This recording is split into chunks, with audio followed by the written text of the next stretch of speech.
In 1996, the United States made a choice that would reshape its trajectory, not for the better. Under the guise of progress and technological innovation, the Telecommunications Act of 1996 was signed into law. Hidden within its many provisions, Section 704 served as a death knell to public health safeguards, silencing communities, undermining constitutional rights, and granting near-absolute power to the wireless industry. At the same time, thermal-only RF radiation guidelines were cemented into federal policy, standards as scientifically illegitimate as the gag order imposed by Section 704. The combination of these two events has left Americans with a legacy of unchecked radiation exposure, outdated safety standards, and constitutional violations. The cost? A generation increasingly plagued by rising neurological disorders, chronic illnesses, and developmental challenges, and a public left powerless to protect itself.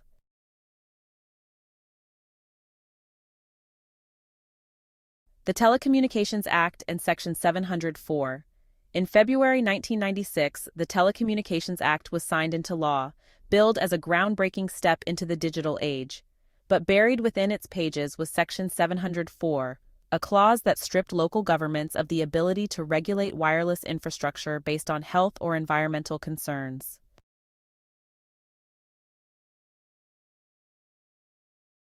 Section 704's impact health concerns silenced. Even if credible scientific evidence shows harm, local councils cannot deny a permit for a cell tower based on those concerns. First Amendment violation. Citizens are effectively gagged, unable to petition their government on health grounds.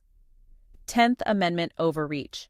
The federal government seized control over zoning decisions traditionally managed at the state or local level. This single paragraph ensured that no matter how much evidence emerged about the dangers of RF radiation, communities would be legally powerless to act. The wireless industry was granted carte blanche to expand its infrastructure without regard for public safety.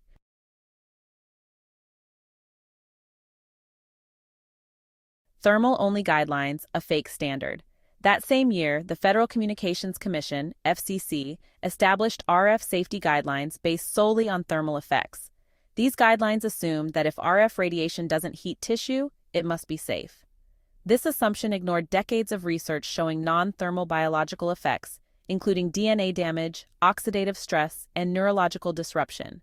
The flaws in thermal-only standards, outdated research. The guidelines were based on 1980s-era studies that focused exclusively on short-term heating effects in animals.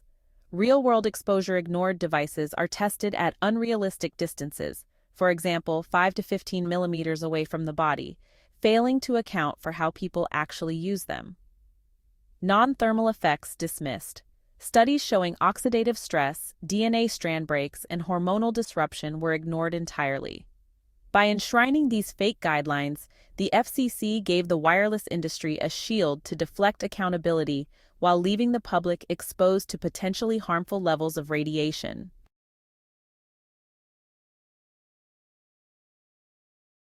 Part 2. The science they chose to ignore.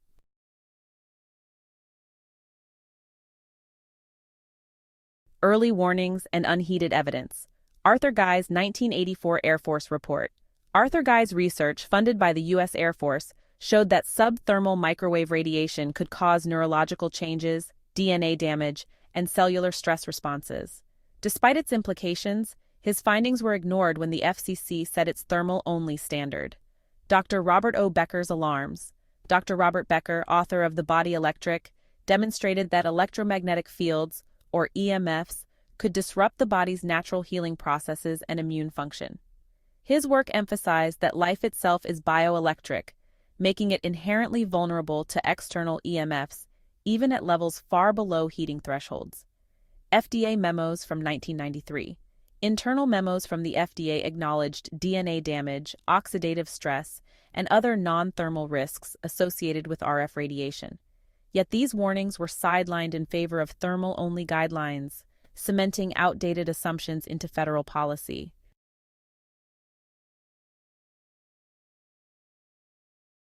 Post-1996 evidence ignored and suppressed. The National Toxicology Program, or NTP study. In 2018, the NTP published a $30 million 16-year study that found clear evidence of cancer in rats exposed to RF radiation at levels below FCC limits.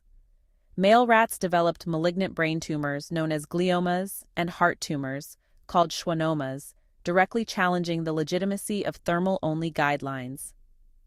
The Ramazzini Institute study. The Ramazzini Institute replicated the NTP's findings, showing increased tumor risks from RF exposure at levels comparable to living near a cell tower. This study confirmed that chronic low-level exposure can cause significant harm. Oxidative stress, the smoking gun. Studies repeatedly identify oxidative stress as a key mechanism of RF-induced harm, leading to DNA strand breaks, inflammation linked to cancer, Alzheimer's and diabetes, and neurological disruption affecting memory, cognition, and mood. Despite overwhelming evidence, the FCC has refused to update its safety standards, leaving the public to bear the consequences of outdated and illegitimate guidelines.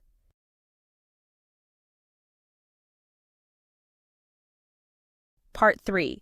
Constitutional Violations and Corporate Capture.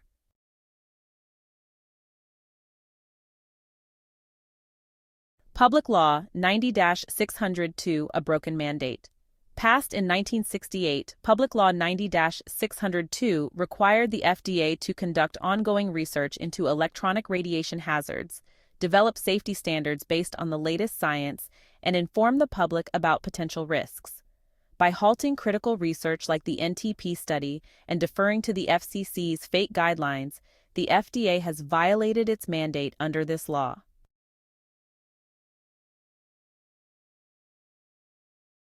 The Constitutional Crisis. First Amendment Violations. Section 704 effectively silences citizens by preventing them from raising health concerns in wireless infrastructure disputes. This undermines the right to petition the government for redress of grievances. 10th Amendment Overreach. By preempting state and local authority, Section 704 removes the power of communities to protect their own public health, violating the principles of federalism.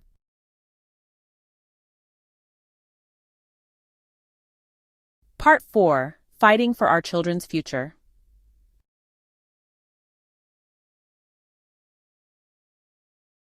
A personal story, 465 feet from danger. John Coates' 7-year-old daughter sits in a classroom only 465 feet from a cell tower. The Bioinitiative report recommends a minimum safe distance of 500 meters, or 1,640 feet. This means she is exposed to RF radiation levels far beyond what independent scientists consider safe for children.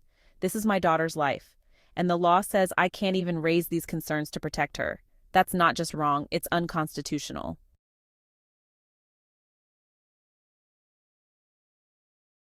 Solutions and demands. To protect children like Coates' daughter, we must repeal Section 704. Restore local government's ability to regulate wireless infrastructure based on health concerns. Enforce Public Law 9602. Restart the NTP's research program. Mandate updated safety standards that account for non-thermal effects. Modernize FCC guidelines. Replace thermal-only standards with evidence-based guidelines reflecting real-world exposure. Raise public awareness. Launch national campaigns to educate families about RF radiation risks and safer technology use.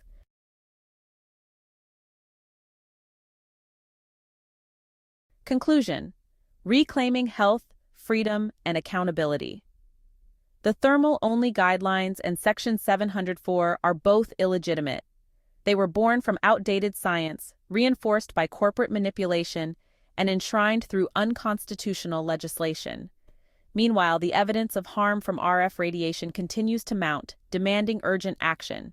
For the sake of our children and future generations, we must repeal unconstitutional laws, hold federal agencies accountable, demand science-based safety standards. Only by confronting the failures of 1996 can we ensure a safer, healthier future for all Americans. This is not just a policy issue, it's a moral imperative. It's time to dismantle the RF hoax and reclaim our rights. Visit RF Safe to learn more.